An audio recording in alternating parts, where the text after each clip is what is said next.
বিএনপিকে এত সহজে তুড়ি মেরে উড়িয়ে দেওয়া যাবে না। মেধার যে চর্চা, এটার কোনো বিকল্প নেই। কিন্তু আমরা বলছি যে আমরাই শ্রেষ্ঠ। কিভাবে শ্রেষ্ঠ? আমার চেয়ে অনেক শ্রেষ্ঠ এখন ওই পরে চলে গেছে, যারা আমাদের সমালোচনা করছে না। তো সেই জিনিসগুলো কিন্তু আমাদেরকে মাথায় রাখতে হবে। মেরিটোক্রেসি কোনো বিকল্প নেই, মেধার কোনো বিকল্প নেই।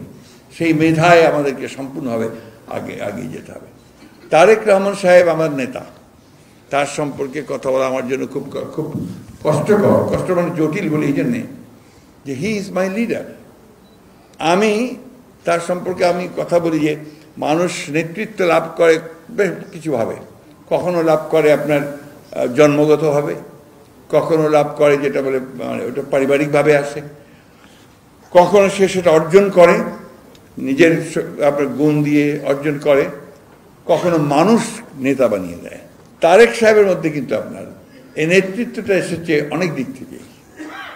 পারিবারিক দিক থেকে যেটা অনেকেই আপনারা বলেছেন, যদি কথাটা শুনতে আমার একদম ভালো লাগে না, কারণ যিনি নেতা তাকে আমার মনে হয় যে বোধহয় কিছুটা খাটো করা হয়। তার যে নিজস্ব গুণ সত্তাগুলো আছে সেটাকে পরিবারের সঙ্গে সম্পৃক্ত করে দিয়ে আমরা ওদেরকে থেকে খুব ছোট করে দিই।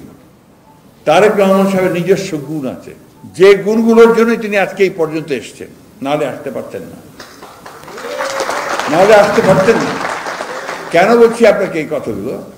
যে আমার অভিজ্ঞতা, আমি তো বেশ কিছুদিন ধরেই কাজ করছি একসাথে। তারেক রহমান সাহেব দায়িত্ব পাওয়ার পরে, অর্থাৎ ম্যাডাম জেলে যাওয়ার পর থেকে তো ওনার সঙ্গে সরাসরি কাজ করছি। আমি দেখেছি যে অসাধারণ একটা সাংগঠনিক দক্ষতা আছে। এটা খুব কম রাজনীতিবিদের মধ্যে আছে। অসাধারণ। অতি অল্প সময়ের মধ্যে তিনি বিশাল একটা অংশকে তিনি সংগঠিত করে ফেলতে পারেন, এবং খুব অল্প সময়ের মধ্যে তিনি বাংলাদেশের গ্রামে পৌঁছে গেছেন, একদম একটা ওয়ার্ডে পৌঁছে গেছেন। যে কারণে যে কথাটা ডাক্তার সাহেব বলেছেন, আমি এটা জোর দিয়ে বলতে চাই, বিএনপিকে এত সহজে তুড়ি মেরে উড়িয়ে দেওয়া যাবে না। বিএনপি প্রমাণ করেছে, প্রতিবার প্রমাণ করেছে যে বিএনপি সেই ধ্বংসস্তূপ থেকে জেগে উঠতে জানে।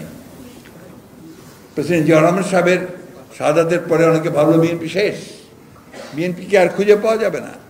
কিন্তু সেই বিএনপি আবার আমাদের দেশনেত্রী বেগম খালেদা জিয়ার নেতৃত্বে আমাদের ছাত্র নেতা, যুব নেতাদের সঙ্গে নিয়ে আবার বিএনপি জেগে উঠেছে। আবারও পরবর্তীকালে আঘাত এসেছে। এই যে 15 বছর প্রতিটি মুহূর্তে বলা হচ্ছে বিএনপি শেষ, শত লোভ, লালসা, এ সমস্ত ঊর্ধ্বে উঠে আমাদের বিএনপি নেতারা কিন্তু একজোট হয়ে দাঁড়িয়ে থেকে কারাগারে গেছেন। কারাগারে পর্যন্ত লোক পাঠানো হয়েছে, চলে আসো, তোমাকে এত টাকা দেওয়া হবে, এই করা হবে, ওই করা হবে। যায়নি।